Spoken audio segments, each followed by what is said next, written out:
सम्यक न्यूज। जय भीम। मी विजय निलंगेकर सम्यक न्यूज लाईव्हच्या या विशेष बातमीपत्रामध्ये आपलं स्वागत करतो। पाहूयात आजच्या सम्यक घडामोडी।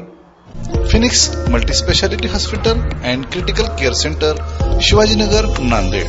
त्यांचं स्वागत फक्त पुष्पगुच्छांनी आम्ही फक्त तेवढंच करणार नाही, या सर्व संकल्पनेला मूर्त स्वरूप देऊन मराठवाड्यातलं एक महत्त्वाचं शहर म्हणून नांदेडला आम्ही या ठिकाणी त्यांच्या माध्यमातून आणि आदरणीय देशाचे यशस्वी पंतप्रधान मोदी साहेबांच्या माध्यमातून आपल्याला नांदेडचा चेहरा मोहरा पुढच्या काळामध्ये याच्यापेक्षाही चांगला करायचा। चांगलं केलंच आहे, मागच्या कालावधीमध्ये भरपूर चांगलं केलं आहे, परंतु आगामी काळात त्याच्यापेक्षा पुढची झेप आपल्याला घ्यायची आहे। आणि म्हणून प्रथम मी या ठिकाणी आपल्या निवडणुकीच्या प्रभारी पंकजाताई मुंडेंचं जोरदार टाळ्यांनी आपण या ठिकाणी स्वागत करावं। ताईंना वेळ अधिक मिळावा म्हणून मी अगोदर बोलतोय। मित्र हो, आपल्या सर्वांना कल्पना आहे मी फक्त बोलणारा नाही आहे, जे मी बोलतो ते मी करून दाखवतो। आजवरचा नांदेडवासियांचा अनुभव आहे। एक बार मैंने ठान ली कोई काम करने की, तो फिर मैं अपने आप की भी नहीं सुनता हूं। माझं म्हणणं एवढंच आहे की आगामी काळामध्ये भरपूर काम करायचं आहे मित्र हो। आणि आपल्याला देवाभाऊंनी सुद्धा, मोदी साहेबांनी सुद्धा या सगळ्या मागच्या कालावधीमध्ये भरपूर सहकार्य केलं, मदत केली। 5 वर्षापूर्वीचं नांदेड जालना समृद्धी महामार्गाचं काम आता वेगाने सुरू आहे। आपण संकल्प केला, कामाला प्रत्यक्ष सुरुवात झाली। 500 खाटांचं सामान्य रुग्णालय आपलं जे जिल्ह्यातलं आहे त्यालाही मंजुरी देवाभाऊंनी दिली। नांदेडच्या कॅन्सर हॉस्पिटलला, शासकीय वैद्यकीय महाविद्यालयातील कॅन्सर हॉस्पिटल, त्या ठिकाणी त्याला मंजुरी जवळ 209 कोटी रुपये देवाभाऊंनी उपलब्ध करून दिले। आणि कॅन्सर सारख्या असाध्य अशा रोगावर मात करण्यासाठी लवकरच शंकरराव चव्हाण शासकीय वैद्यकीय महाविद्यालयामध्ये कॅन्सरच्या उपचाराकरता युनिट आपलं सुरू होणार आहे। वंदे भारत सुरू झाली, विमानसेवा मुंबईची सुरू झाली।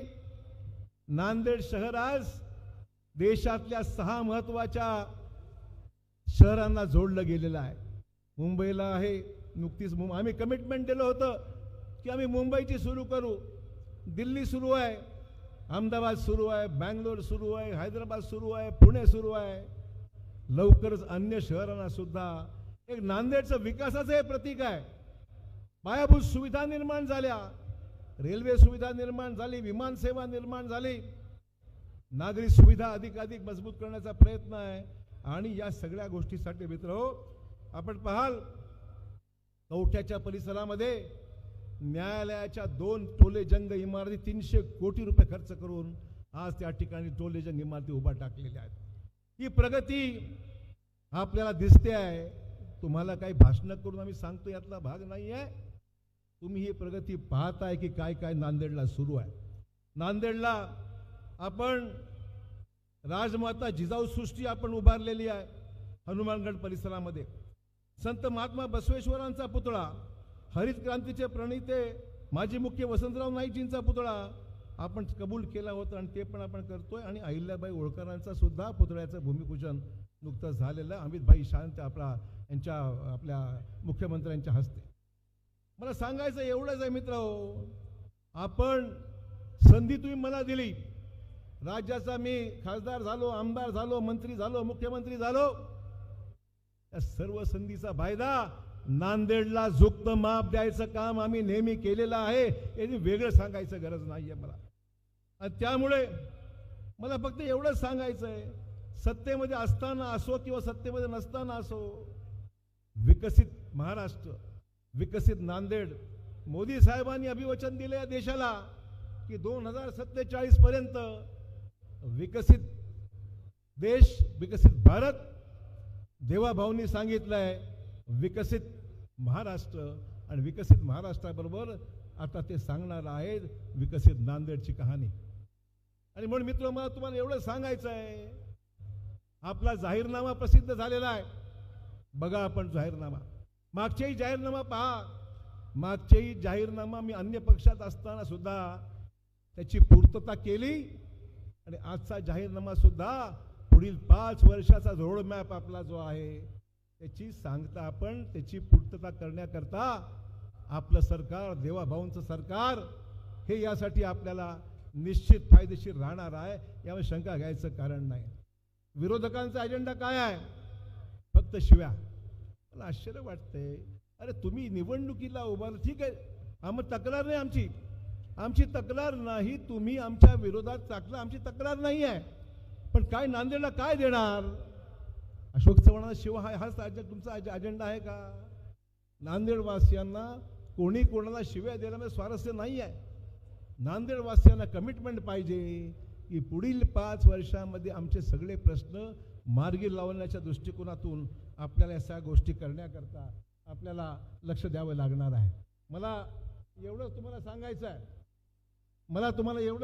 आहे, या सगळ्या गोष्टीची पूर्तता करण्याकरता मित्रहो आपल्याला ताकद द्यावी लागणार आहे.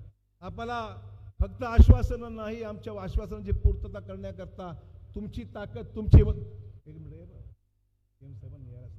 निरोप देऊन टाकतो. त्यामुळे मला फक्त एवढंच सांगायचं आहे, बरीच जण बोलतात, आश्वासनं देतात, पूर्तता होत नाही. आम्ही त्यातले नाही. हे अनुभव तुमचा आहे, मला काय वेगळं सांगायची गरज आहे का? तुमचा अनुभव आहे. आम्ही जे आतापर्यंत बोललेलो आहे त्याची आम्ही पूर्तता केलेली आहे आणि म्हणून नांदेडवासियांचा विश्वास अशोक चव्हाणांवर आहे. त्याबद्दल आपले लाख लाख धन्यवाद आपल्या सर्वांचे. आणि म्हणून मला पूर्ण विश्वास आहे, भाजपाचे सर्वच्या सर्व उमेदवार आपण चांगल्या मताधिक्याने आणून बहुमताला आम्हाला तुम्ही साथ देणार आहात. मित्रहो, आमच्याकडे आत्मविश्वास आहे, आमच्याकडे प्रामाणिकता आहे, आमच्याकडे विश्वासार्हता आहे आणि सगळ्यात महत्त्वाची गोष्ट आहे की मोदीजींचं आणि देवेंद्रजींचं कर्तृत्व आहे, कर्तबगारी आहे, ज्याच्यामुळे हे सगळं काम होणार आहे. ट्रिपल इंजिन ज्याला आपण म्हणतो ना, ट्रिपल इंजिन, सगळ्यात मोठं इंजिन, देशाचं मोठं इंजिन म्हणजे नरेंद्र मोदींचं पॉवर हाऊस आहे. मोदी साहेबांच्या ताकदीने देश चाललाय.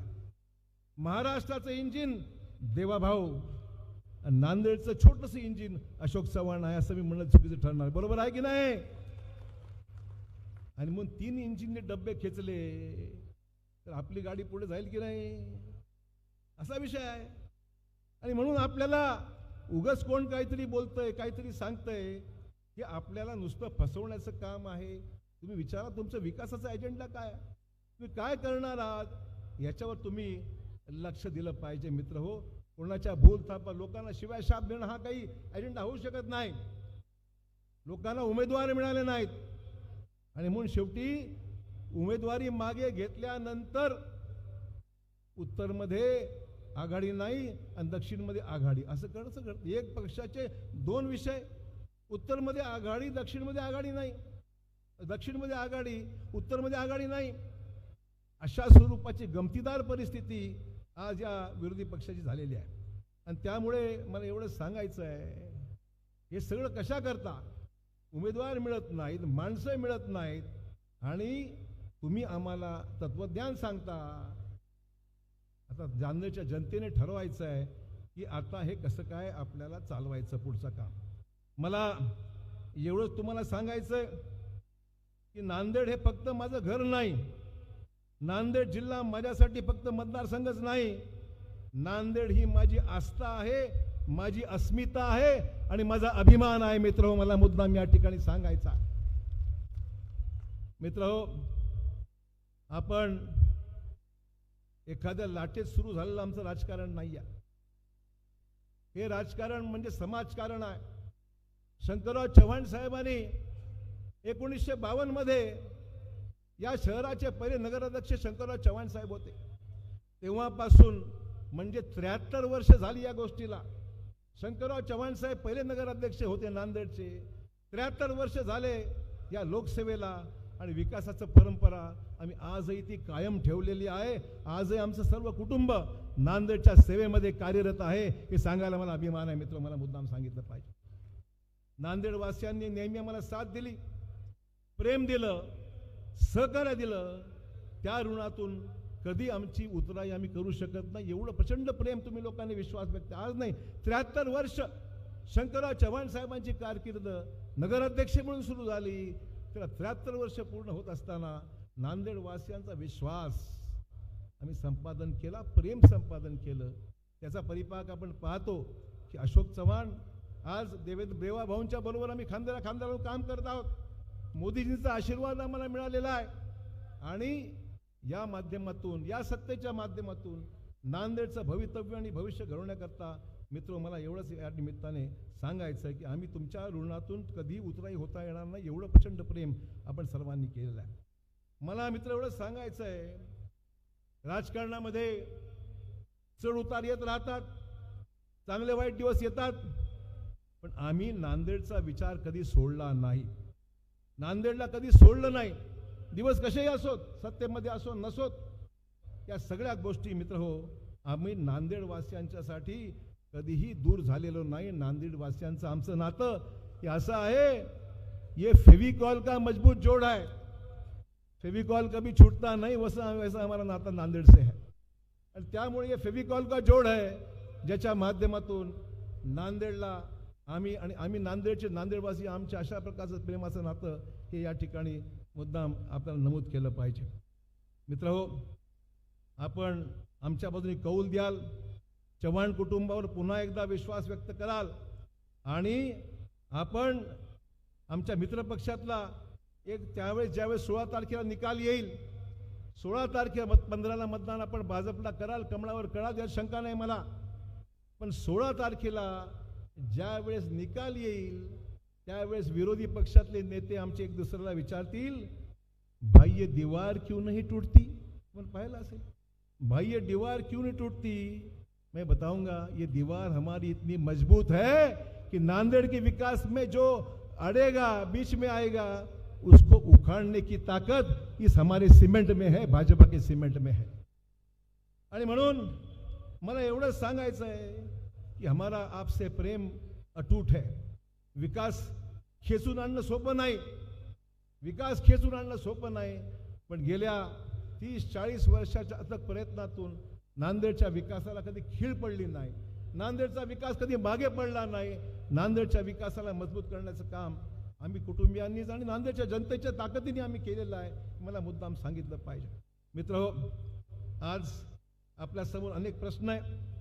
हे प्रश्न मार्गी लावायचे आहेत. आपल्याला महत्त्वाचे विषय घेण्याकरता देवाभाऊंची मदत आपल्याला घ्यायची आहे. मला मुख्यमंत्र्यांच्या समोर काही प्रश्न मांडायचे, पण त्यांच्याशी बोलून आल्यानंतर पण मला एवढंच सांगायचं आहे की आज नांदेडला विकासाची भूक मोठी आहे.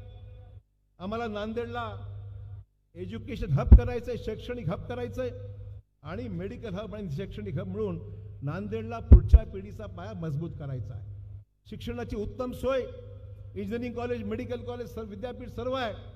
एक एज्युकेशनल हब आणि मेडिकल हब नांदेडला आम्हाला अधिक ताकदीने उभा करायचा आहे.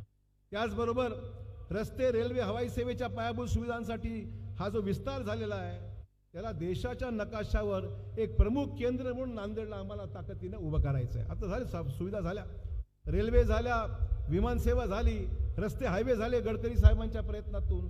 एक आता हब म्हणून नांदेडला आगामी काळात विकसित करायचं आहे. आणि सगळ्यात महत्त्वाची बाब, आमच्या तरुणांसाठी MIDCचा विस्तार करायचा आहे आणि विस्तार करून दावोसमधलं इन्व्हेस्टमेंटचा काही भाग नांदेडला यावा, गुंतवणूक यावी आणि गुंतवणुकीच्या माध्यमातून आमच्या तरुणांच्या हाताला काम मिळालं पाहिजे, ही आमची भावना आणि भूमिका राहणार आहे. हे मला मुद्दाम या ठिकाणी नमूद करायचं आहे. त्यामुळे हे विषय महत्त्वाचे आहेत. शहर वाढलं, वाहतुकीचे प्रश्न निर्माण झाले, ट्रॅफिक आहे, मान्य आहे. ती ट्रॅफिकची सोयी सुविधा आम्हाला पूर्ण करायची आहे. त्याच्यामध्ये बदल घडवून लोकांना अडचण होणार नाही या दृष्टीने पर्यायी मार्ग, रस्ते आणि ते गोष्टी करण्याच्या बाबतीत आम्ही प्रयत्नशील आहोत. नांदेड बिदर मार्ग, नांदेड लातूर मार्ग हे आमच्या सरकारने, देवाभाऊंनी 50% हिस्सा राज्य शासनात द्यायचं मान्य केलंय. त्याची पूर्तता आमच्या नांदेड बिदरला कर्नाटक सरकारने त्याला मदत केली नाही अजून. पण मला एवढं सांगायचं आहे, दोन्ही मार्ग केंद्र सरकारकडून मंजूर आणण्याकरता आम्ही देवाभाऊंची मदत करणार आहोत. आणि या शहरामध्ये ज्या अटल बिहारी वाजपेयींचा आपण जन्मशताब्दी साजरी करत आहोत, त्यांचा एक भव्य पुतळा नांदेडमध्ये 100% उभारला जाईल, हे मला या ठिकाणी मुद्दाम सांगितलं पाहिजे. नानाजी देशमुखांचा पुतळा आणि स्वातंत्र्यवीर सावरकरांचाही पुतळा नांदेडमध्ये उभा करण्याचा आमचा मानस आहे, हे मला मुद्दाम या ठिकाणी नमूद केलं पाहिजे. नांदेड हे शक्ती केंद्र आहे. या महापुरुषांच्या पुतळ्यातून आम्हाला अधिक ऊर्जा मिळावी, दिशा अधिक मजबूत व्हावी, एका विचाराने पुढे जाता यावं, याकडे सर्व करायचं आहे. नांदेडचं पोलीस आयुक्तालयाचा विषय आहे. सिडको भागातील घराच्या हस्तांतरणाचा प्रश्न आहे. नांदेड महापालिकेवर म्हणून हे करण्याकरता भाजपाचा आपला झेंडा या महापालिकेवर आपल्याला फडकवायचा आहे. फडकवणार की नाही? हात वर करा. फडकवणार की नाही? आपल्या सर्वांवर जबाबदारी आहे की 15 तारखेला हे सगळे विषय जर मार्गी लावायचे असेल मित्र हो, सबका साथ, सबका विकास और सबका विश्वास, या तिन्ही गोष्टी एकत्र आणण्याकरता मित्र हो आपल्याला ताकदीने उतरावं लागेल. ही नगरपालिका अशी निवडणूक आहे की 100-200 मतं सुद्धा इकडे तिकडे झाली तर गडबड होऊ शकते. आणि म्हणून मला तुम्हाला मागणी एवढीच करायचं आहे, ताकदीने उतरा, एकजुटीने उतरा, मजबूतीने उतरा. भाजपला ताकद दिली. आज आमचे कोंडलवाडीचे नगराध्यक्ष ताई या ठिकाणी उभे आहेत, या ठिकाणी बसलेले आहेत. कोंडलवाडीचे नगराध्यक्ष भाजपचे झाले. जोरदार टाळ्यांनी कोंडलवाडीचे अध्यक्षाचं स्वागत करा. आमचे भोकरचे नगराध्यक्ष दंडवे या ठिकाणी आलेले, त्याचं स्वागत भाजपचे अध्यक्ष आहेत, त्यांचं स्वागत या ठिकाणी करा. आणि त्याचबरोबर आमचे मुदखेडच्या नगराध्यक्षा आमच्या ताई या ठिकाणी आलेल्या आहेत, आमच्या गदमताई, त्यांचंही स्वागत आपण या ठिकाणी करा. आमचे तिन्ही नगर अध्यक्ष भाजपच्या कमळावर निवडून आलेले 3 नगराध्यक्ष या ठिकाणी आलेले आहेत. त्यामुळे भाजपचा सर्व धर्म, पंथ, समाजाचा विश्वास भाजपवर आहे. आणि विकासासाठी निश्चित नांदेड महापालिकेला भाजपला ताकद दिली तर मला खात्री आहे की आगामी काळातील स्वप्नांची पूर्तता करण्याकरता मित्र हो, हे सगळे विषय आपल्याला निश्चित करायचे आहेत. करायचे म्हणजे करायचे, हा निर्धार आहे आमचा, आमचं वचन आहे. पण हे वचन केव्हा पूर्ण होईल? ज्या वेळेस तुम्ही आम्हाला मनापासून साथ द्याल. मी आभारी आहे. माझ्या 521 लोकांनी अर्ज केले होते महानगरपालिकेत, 521. मी 81 लोकांना आम्ही उमेदवारी देण्याचा आमचा प्रयत्न राहिला. काही वॉर्डामध्ये प्रश्न निर्माण झाले, मान्य. मला अन्य आमच्या सर्व सहकारी आमचे मित्र आहेत, आमच्या भगिनी आहेत, ज्यांना तिकीट मिळू शकलं नाही, त्यांचेही मी लाख धन्यवाद या ठिकाणी व्यक्त करतो की त्यांची साथ आम्हाला चांगल्या पद्धतीने आजही मिळत आहे. आणि म्हणून भारतीय जनता पक्ष नांदेडमध्ये मजबूतीने उभा करायचा आहे आपल्याला. नगरपालिका झाली, महानगरपालिका 100% आपली येणार. आगामी जिल्हा परिषद पंचायत समितीच्या निवडणुका सुद्धा जेव्हा केव्हा आपल्या जिल्ह्यात होतील त्यावेळेस आपल्याला ही पुढची जबाबदारी स्वीकारायची. आणि म्हणून मला फक्त एवढंच म्हणायचं आहे मित्र हो, आपण सर्वजण ताकदीने आपल्याला या सगळ्या कामाकरता आपल्याला पुढे जायचंय, निर्धार आपण व्यक्त केला. मित्र हो, हा आपला जाहीरनामा आहे. हा जाहीरनामा लोकांसमोर आम्ही सादर केलेला आहे. नांदेडचे पुढच्या 5 वर्षाची स्वप्न आहेत, त्या स्वप्नांची पूर्तता आपल्याला 100% करायची. पण मग हे करायसाठी काय पाहिजे? बहुमत पाहिजे. आणि बहुमत द्याल तुमच्या हातामध्ये आहे. तुम्हाला काय करायचंय? फक्त बटनच दाबायचं. अजून काय करायचंय? मी जे बोललेला एक शब्द आपण आठवा. यातला एकही शब्द जर खोटा असेल ना, मी राजकारण सोडून देईन. आतापर्यंत केलंय आणि पुढे करण्याकरता आमचा जो शब्द तुम्हाला आम्ही दिलेला आहे त्याची पूर्तता करण्याचं काम या ठिकाणी 100% केल्याशिवाय आम्ही राहणार नाही, हे मला या ठिकाणी मुद्दाम नमूद करायचं आहे. मित्र, आज हा प्रचंड जनसमुदाय, नांदेडवासी प्रचंड मोठ्या संख्येने या ठिकाणी आलेले आहेत. तरोड्यापासून ते सिडको हडकोपर्यंतचा हा सगळा जनसमुदाय या ठिकाणी आलेला आहे. प्रत्येक प्रभागामध्ये चुरशीच्या लढती जरी असल्या तर मला खात्री आहे आपण मंडळी एकदा मैदानात उतरल्यानंतर आगे पीछे देखने वाले नहीं. हमारी निशानी जो है कमल, कमल और कमल, याच्याशिवाय दुसरा आपण काही होऊ देणार नाही, ही मनापासून मला खात्री आहे. आणि म्हणून दुसरा विचार करून अनेक लोक येतील, उमेदवार नाहीत, कोणी पाठिंबा दिला, कोणी काय केलं, उमेदवार भेटले नाहीत, युती कसली युती? दक्षिणमध्ये युती होते, उत्तरमध्ये युती होत नाही, आणि मग माणसाची पळवापळवी केली जाते. मित्र, काय चाललंय काय? आणि मग अशा नेतृत्व ज्यांच्याकडे माणसं नाहीत, एकमेकाची ओळखतान होत आहे, नेतृत्व देऊ शकत नाही, विजन नाही, करायची ताकद नाही, आपल्याला स्वप्नाची पूर्तता करणं इतकं नियोजन नाही, काय होणार नांदेड? त्यांच्या भरोश्यावर नांदेड चालणार आहे? त्यांच्या तुमचं भवितव्य तुम्ही अशा लोकांच्या हाती देणार आहात का जे नियोजन शून्य आहे, करायची तयार, कधी काही काम केलेलं नाही, फक्त आता भाषणं फक्त ऐका, शिव्या शिव्या आणि शिव्या, याच्यापेक्षा दुसरा अजेंडा यांच्याकडे नाही. म्हणून मला एवढं सांगायचं मित्र हो, की निवडणूक सहज घेऊ नका. सहज अशी आली, निवडणुका आली आणि गेल्या असा विषय नाही आहे. आगामी काळामध्ये तुम्हाला 5 वर्ष हातात राहिली पाहिजेत. तुम्ही म्हणता साहेब या ठिकाणी हा रस्ता झाला नाही, हे नाली झाले नाही, अमुक झालं नाही, तमुक झालं नाही. मला एवढं सांगायचं मित्र हो, देवाभाऊंनी निर्णय घेतला की मोठ्या शहरानंतर जे आमचे पुढची शहरं ज्या आहेत, ज्याला पोटेन्शियल आहे, उदाहरणार्थ संभाजीनगर नंतर नांदेड आहे, लातूर आहे, बीड आहे, जालना आहे, ही जी आमची आता मोठी शहर होऊ लागलेली आहेत, अशाही शहरांच्या पायाभूत सुविधेला पैसा केंद्र राज्य शासन म्हणून देणार आहे. तुम्हाला मागायची गरज पडणार नाही. आपले सर्व रस्ते, नाल्या, पाणी, अमुक तमुक जे आहेत ते तर रुटीनमध्ये होऊन जाईल. मोठा विचार करा, मोठा विचार करा, आणि तो विचार जर आपण व्यवस्थित जर आपण जर केला तर मला खात्री आहे या ठिकाणी आपल्याला काही मागायची गरज पडणार नाही. पाहत रहा सम्यक न्यूज लाईव्ह. बातमी पाहण्यासाठी यूट्यूबवर सबस्क्राईब करा,